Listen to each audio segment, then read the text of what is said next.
Thank you so much. I am excited to be back and continue this conversation on how we improve outcomes for girls in the STEM talent pipeline. Brad kind of mentioned, I started this company, Smart Girls HQ, a year ago at my internal prompting for wanting to do work that combined technology and my passion for education. And the context of girls in particular came because somewhere along my career, so I personally have been in the STEM talent pipeline from computer science undergrad and then moving into jobs in tech and then growing my career that way. But then the most impactful one for me was actually becoming a parent and having two girls and navigating their world with them and starting to learn through their eyes and seeing what they came home with and a lot of the stereotypes that just happened. All of a sudden, one day, that's a boy thing. All of a sudden, one day, oh, I don't like that. That's not a girl color. I'm like, where are these things coming from? And that context really drove my passion into researching this space and really understanding what are the motivating factors that drive the difference between how girls learn and how boys learn and what makes girls more interested in STEM and boys more interested in STEM. So last year, I spent the entire talk talking about the things that I had learned that push girls away too early and how we can rebrand STEM for girls. And over that time, my work has evolved and I've really spent more time looking at how we can use technology, in particular artificial intelligence, adding equity back into the learning process and personalizing education in a way that's more engaging for each learner and in particular girls in this case.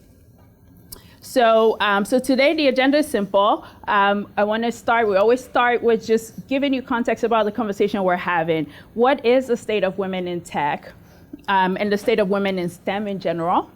Why are outcomes different for boys and girls? I think those two things are super important to understand and agree on first. And then we can talk about how can we use AI to personalize education, particularly informal education, which is what happens outside of the classroom. Okay, so problem. A lot of times when we talk about STEM and girls and gender equity in the workplace, it's really in the context of a social impact problem. But the data suggests that we also have an economic problem, right? So we have a STEM talent shortage, and it is becoming more and more obvious with each year that goes by. So by 2028, 17% of our US manufacturing GDP, we won't be able to make because we won't have enough talent in the STEM workforce to do that. Women are a huge contributing factor to this because a lot of these numbers have been publicized recently, so most of you might be aware of them, but it's useful to just mention it again. So women are 48% of the workforce, so we're pretty even in terms of actually participating in the workforce, but only 28% of women participate in the STEM workforce. And when you narrow that down into like engineering and math and very specific subject areas, it's even worse. You have like single digit numbers. By age 12, girls start to like math and science less. That's super early. So age 12, they already start to check out. And we know by research that what supports persistence in girls is a lot of exposure, hands-on experiences that allow them to see STEM as an exciting career path to take on. However, anything that's happening for a 12-year-old or a 6-year-old outside of the classroom is led by the parent. They're not going anywhere unless their parents takes them, and they're not buying any classes or coding camps unless their parents know about it, right? So we not only have a problem of exposure for our girls, but we also have a gap for our parents that are not technical parents and may not understand this space. STEM is a very technical subject matter, and it's kind of unfair to just assume that parents know what to do. Right? If you really want your child to be an athlete, you probably can figure that out. If you want them to be, a dancer, there's like spelled out paths. If you want them to be in STEM and you were never an engineer, most parents have no idea what to do. Where do I take you? What do I do? And this is not a problem we're solving. So today, no single resource exists to guide parents to facilitate STEM informal learning in a way that fits into their busy lives, right? So how many parents are here in the room?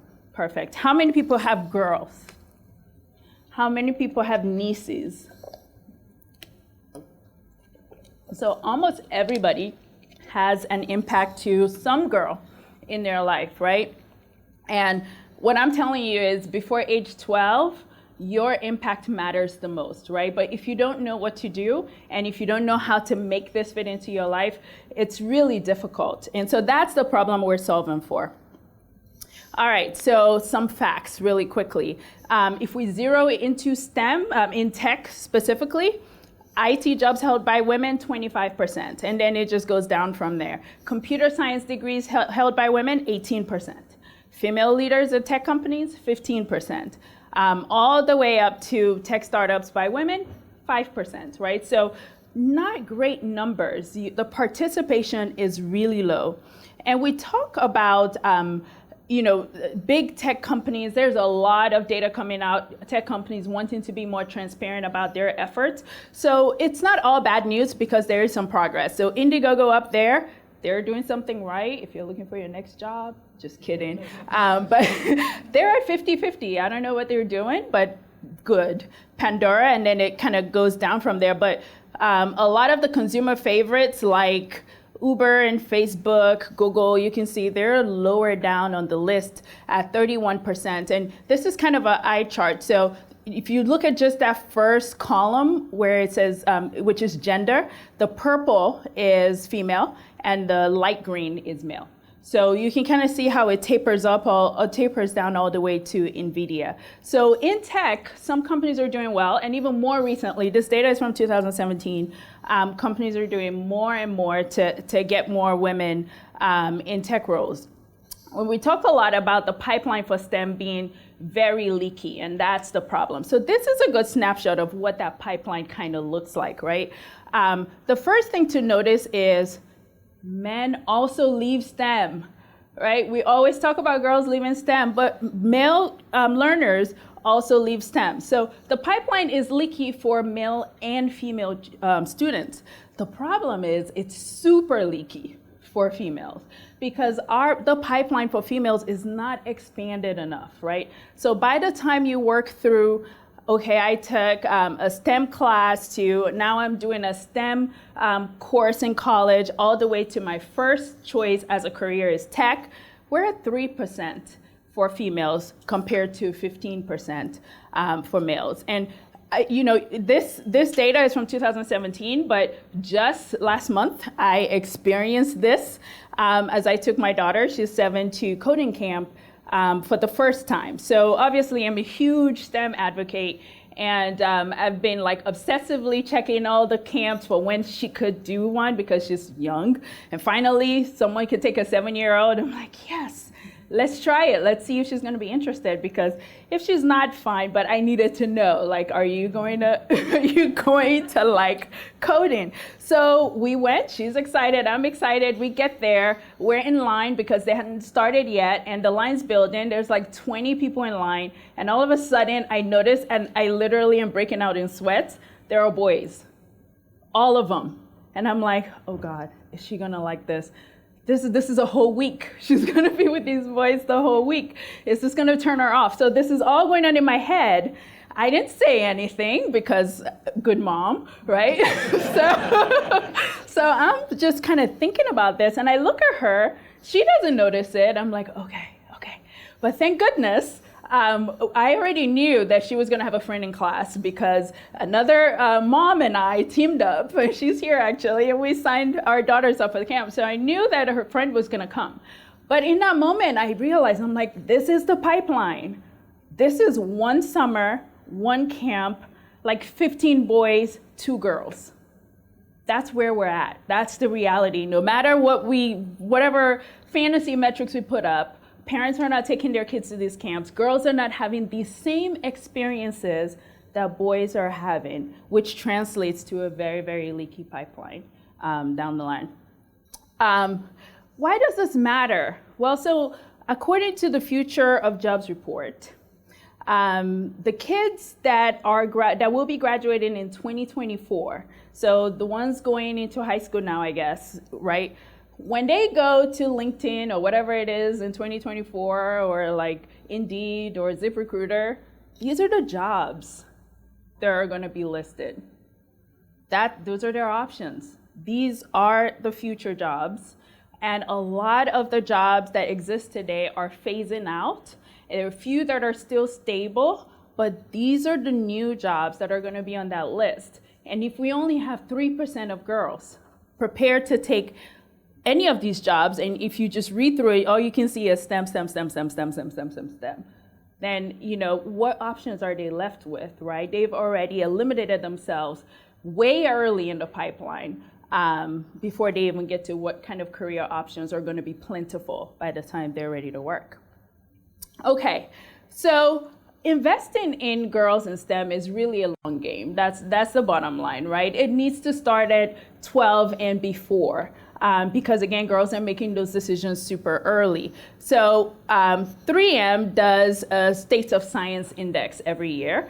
And they basically survey the population to find out what our attitudes towards science is. So they asked women, which, if any, of the following prevented you from pursuing a career in STEM? So this is kind of like hindsight. Like, okay, 3% or non-3%ers, why did you not follow STEM? And the number one thing there is, I didn't consider myself smart enough.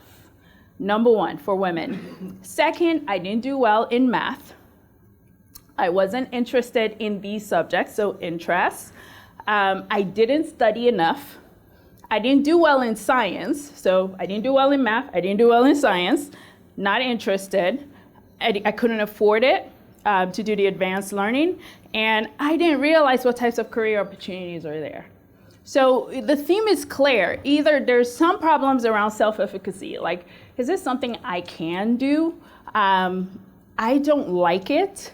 I didn't make an effort, and I don't understand it. The last one there, I didn't want to work in a lab all day. How many of you work in a lab all day? But that's what they think. That's what they think, right? So really long game, which makes it really hard for companies to invest because they're thinking about like the next year and the year after. But we really need to be looking at what's happening in elementary schools, starting from kindergarten. So there are two camps of thought when it comes to this. It's usually women can code, particularly in tech. Women can code, but they choose not to. They often don't want to. Or women can't code because they can't. And more often that's debunked, right? People are learning and they're smarter, really, and they realize that there's nothing genetically stopping women from being brilliant at STEM. However, there's a lot of truth to this choice, right? So there's a lot of research that says that women have, or girls, have a lot of choices. There is a study that happens every year. It's all countries in the world. It's called the PISA study. And what they do with that is measure how all the kids are doing, 15-year-olds are doing across the world in math, science, and reading and all that. And we all know this because Singapore is always number one. They're fantastic at math. But what was not really popular from that study is girls and boys perform about the same in math and science, but girls excel at reading. So 51% of girls excel at reading. So that means girls are good at math, science, and reading. Boys, on the other hand, have a much lower score on reading, do well, much better at math and sciences.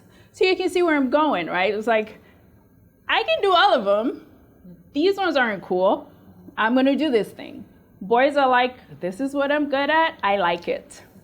And so it starts to kind of narrow where the interests lie when there are several things you could do, right? And so choice becomes a really important play in whether you choose to do this thing or not, because you have options. So why are outcomes different for male and female learners then? Two things, interest and impact. So children are going to place less value on activities that make them feel less competent. and that's adults too. You're probably not going to do something if you don't feel good when you're doing it.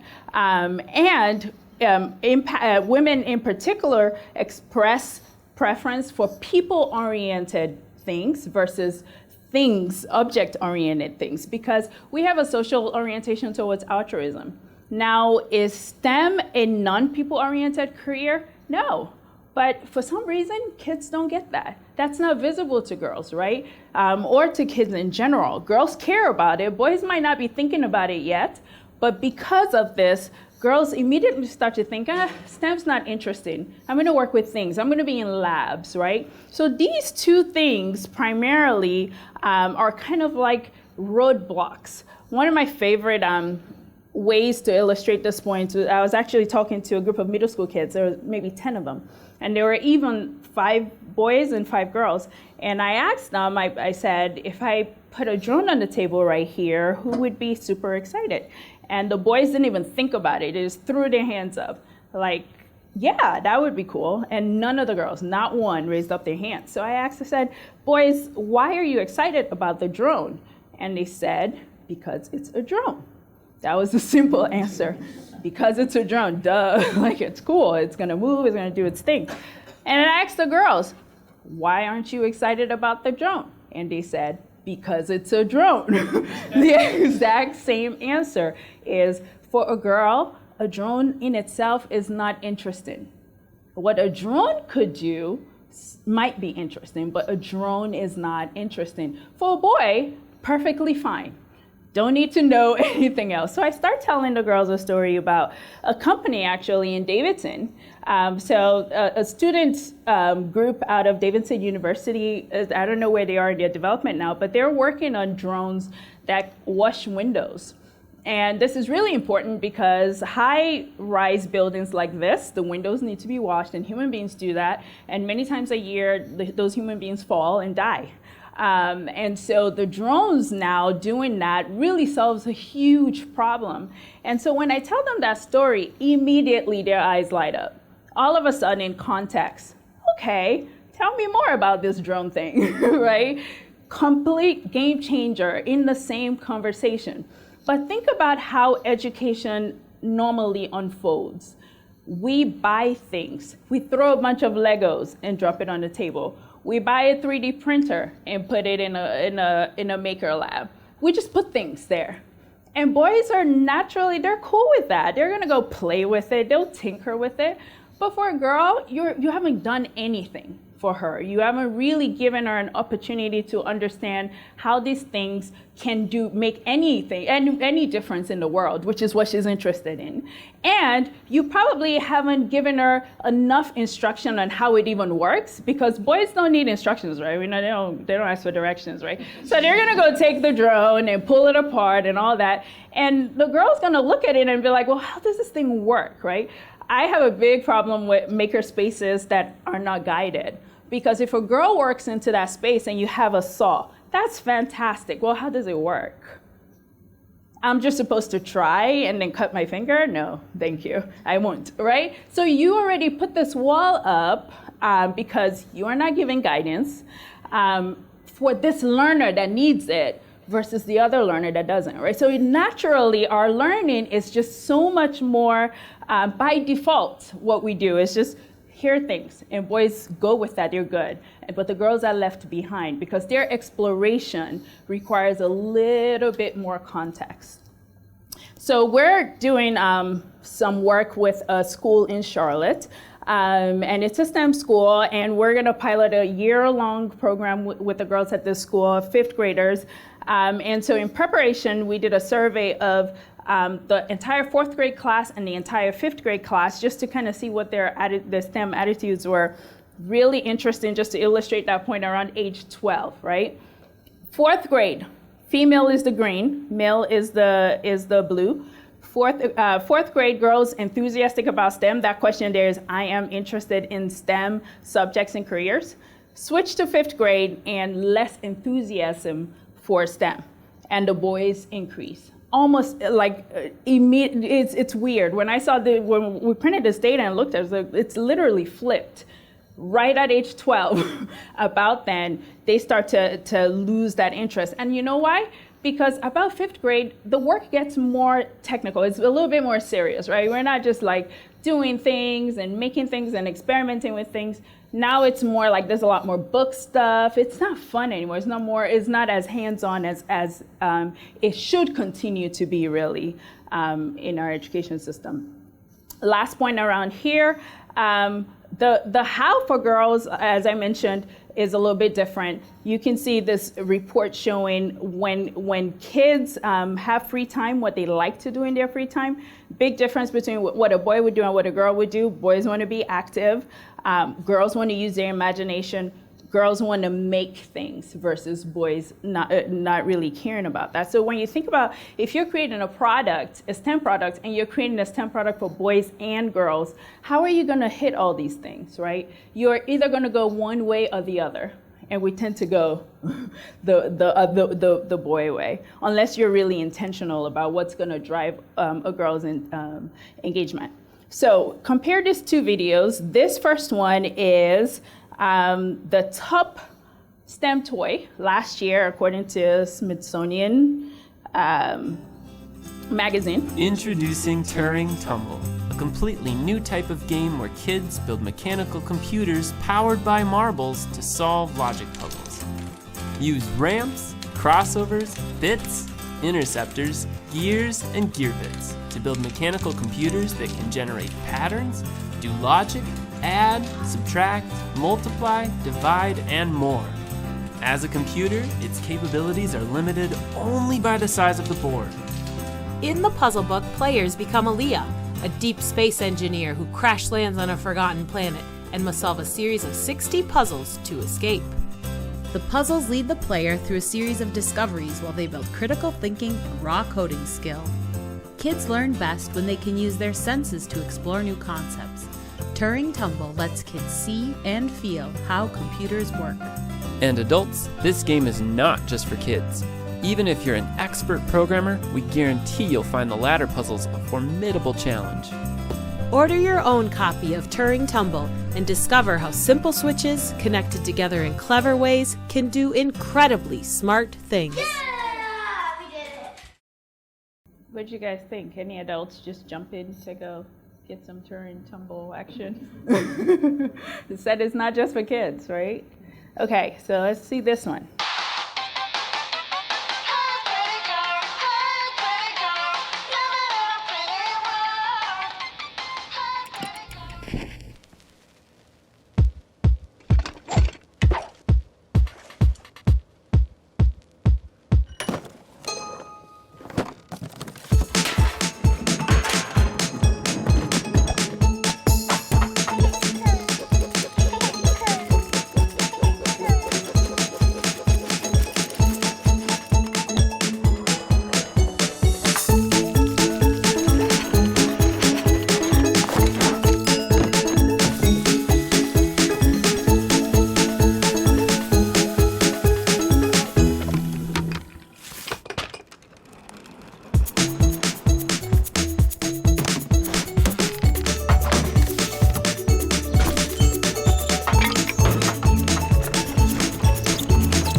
So that one is called the Princess Machine, right? So if you can see for a girl, that might be more interesting if they've never been exposed to machines and how switches work.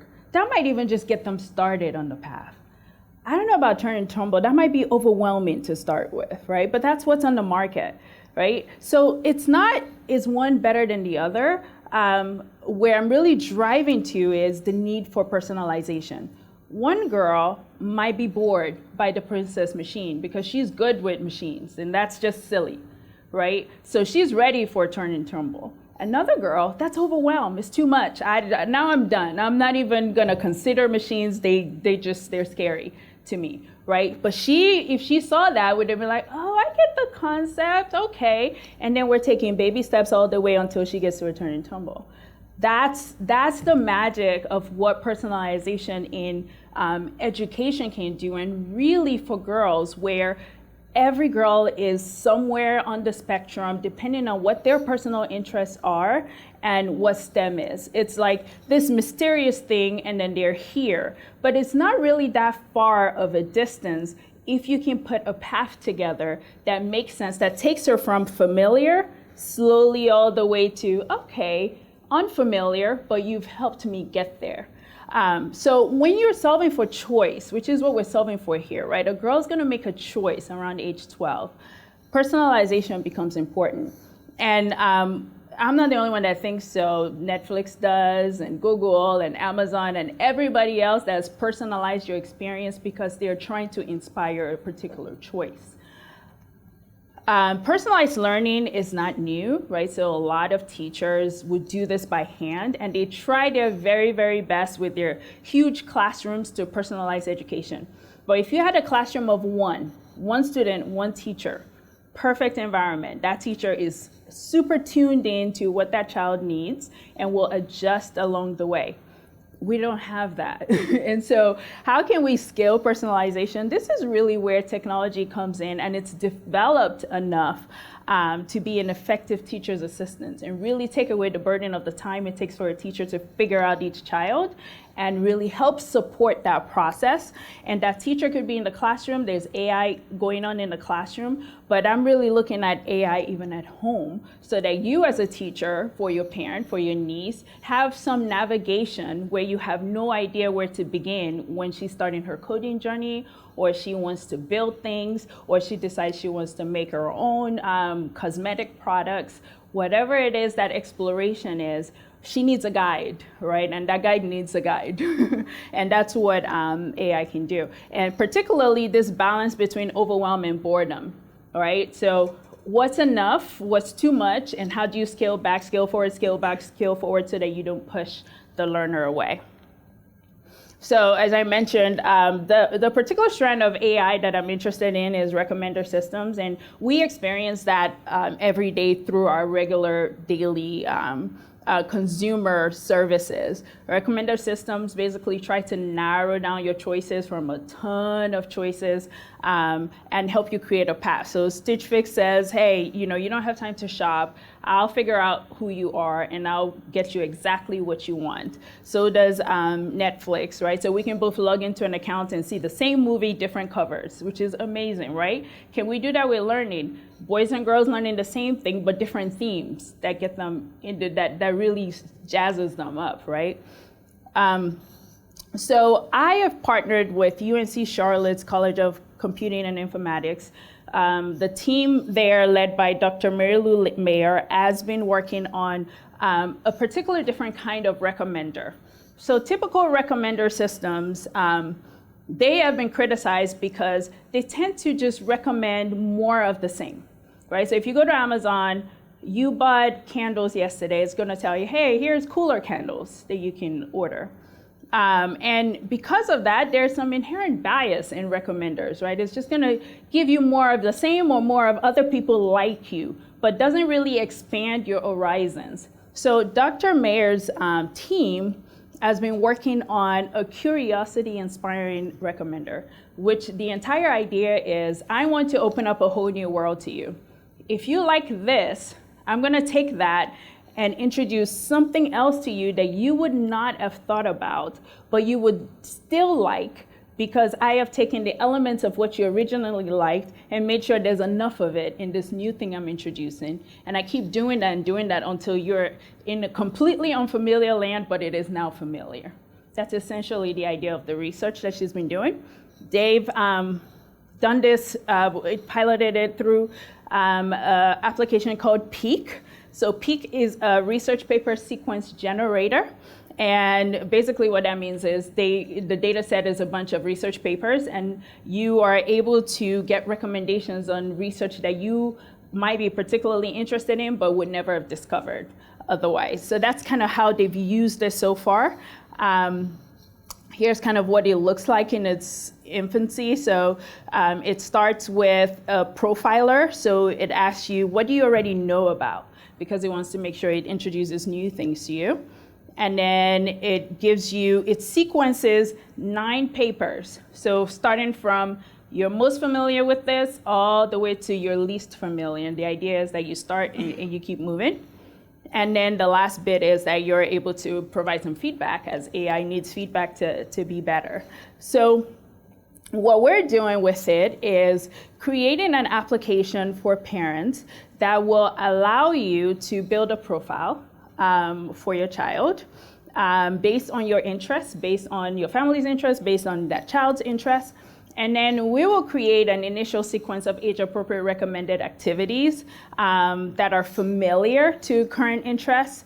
And the sequence will be based on your particular filters. So we would like you to be able to say, hey, we only have time to do things every other week. And it's usually outdoor stuff that we like, or we like indoor stuff.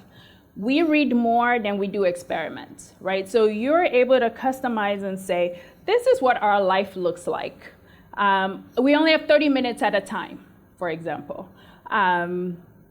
Distance from an event standpoint, right? So all the things that make up what your life already is, because what's so important about this is it's got to fit in. It can't be an additional new thing. It's got to fit in. And so once you put all that in, the recommender will create a sequence based on your interests and start with, say, a girl's really into music. And we might say, okay, that's really great. And we know she knows nothing about Raspberry Pis, for example, which are microcomputers. We might start with a book that has like some music STEM elements. We might start with a simple experiment using lemons to make music, and then we might progress to like a Raspberry Pi powered music system, and then we'll just keep going down that way. By the time we get to the end, we might not need the music so much. Now we might take Raspberry Pi and apply it to something else that she's interested in. And so you just kind of keep building the interest. Now if she says, oh, I'm done with this path, I'm good, I've followed that, then you start another path, right? So there'll be paths that are already created. You choose in the beginning, you'll have a couple of options, and you choose which one you're going to go down on. Once you explore that far enough, you can come back and explore a different one. But the idea is that every month your child has a personalized learning plan that you can choose to follow, and you can make it as complicated or as uncomplicated as you want. And of course, immediate feedback, so that if you've done any of these rental boxes, you immediately can say, I don't like this, switch it. So you would be able to do that. You would be able to say, nah, this book, we've read it, we didn't like it, or we don't like books like this, and we'll keep learning what your child and your family likes. So the question I sometimes get is, why can't parents just Google? Like, can't you just Google this stuff, right? Isn't that like that is the major recommender? Well, the reason why is because this is from the head of ranking from Google. Google actually has taken out personalization from search. They have personalization in other things, but not in search. And it's a valid reason. People come to Google with like really long queries. How can I find blah, blah. There's so much context already that there's no need to personalize. Well, that is the problem, because parents don't have context when it comes to STEM, right? So when you are going to Google, you don't know what you're looking for. 4 out of 10 parents will rate themselves, 4 out of 10 on their STEM knowledge, but they rate STEM 10 out of 10 for their children. Experts will keep STEM, like when you think of STEM, you think of science, technology, engineering, and math. Most American public think of STEM as science. They're not even remembering that there's a technology, engineering, and math, right? And then this is a survey of parents and how confident they feel in helping their children with any of these skills. So you can see people feel good about reading, people feel good about math, people feel good about behavioral and emotional needs. Science, not so much, right? So there's no context for you to go to Google with. That's the exact problem. Is you don't know what you're looking for, you can't really find the answers that you're looking for.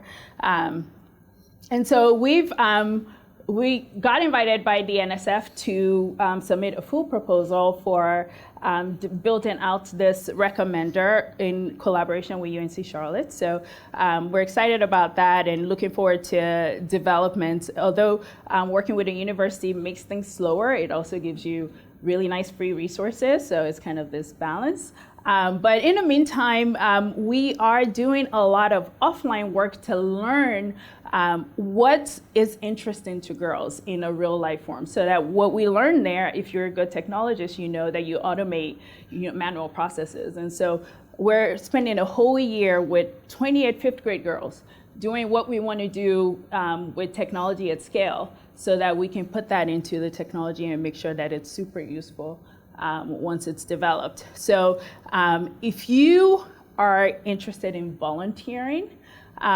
for this particular program, it's going to be at Dorothy Vaughan STEM School in Charlotte. They're going to have every Friday, it's actually built into the day. So it's going to be one of their specials, and they'll just pull the girls out on Friday mornings. We're going to need people to come in so that they can experience you and what your jobs look like. They'll have real-world problem solving. One of their modules will have them building an actual computer and building an Amazon Echo, and just really things that they're familiar with and deconstructing it. I'll tell you really quickly how powerful that is. My daughter and I, kind of prepping for this, we built the kits that we're gonna use for this program together, and it was a computer kit, so a full-blown computer. And we both got excited. We both screamed when it turned on. We were like, ah! We did it. A whole computer, it works, it turns on, it has Wi-Fi, look at us. And she really surprised me, because she said I don't know where it came from, she was like, well, maybe I do want to be an engineer now. Out of nowhere. Why? Because all of a sudden she can. She realizes, oh, that's what it is, that's all it is. I can, with this computer thing just breaks apart into pieces. Cool, I can do that. Don't know if she'll be an engineer, but now she knows she can. And then now she's like literally the screwdriver is her best friend. Everything in my house is coming apart because she's discovered that things come apart. And so anything that breaks is like, oh, I got it, a little screwdriver, and she's like pulling it open. But from that one experience in a safe space, super simple, someone guiding. And that's what we hope these girls have. We're going to have coaching for them so that they can work on the things that they feel like are their weaknesses and build on their strengths. And we really want to have evaluation running through so that we can come back and tell you the story of how these girls transformed or progressed from where they started, particularly the ones that are losing enthusiasm in STEM over to hopefully excited to continue to explore it beyond age 12. We have to conquer age 12.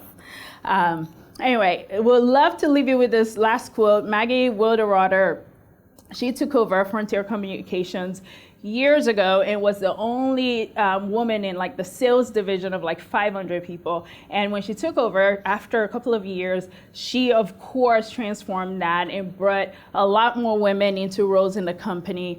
And what happened? Business went all the way up. And she said, it wasn't just good to do, it was great business. We delivered great value to our shareholders. And that's what we have to keep thinking is there's never too much of this stuff. I know sometimes it gets overwhelming. There's STEM this, STEM girl this, STEM. There's not too much of it. We can throw the kitchen sink at it because it's not just for us to feel good. There is actually an economic benefit to it, and it's good business to do. Thank you so much.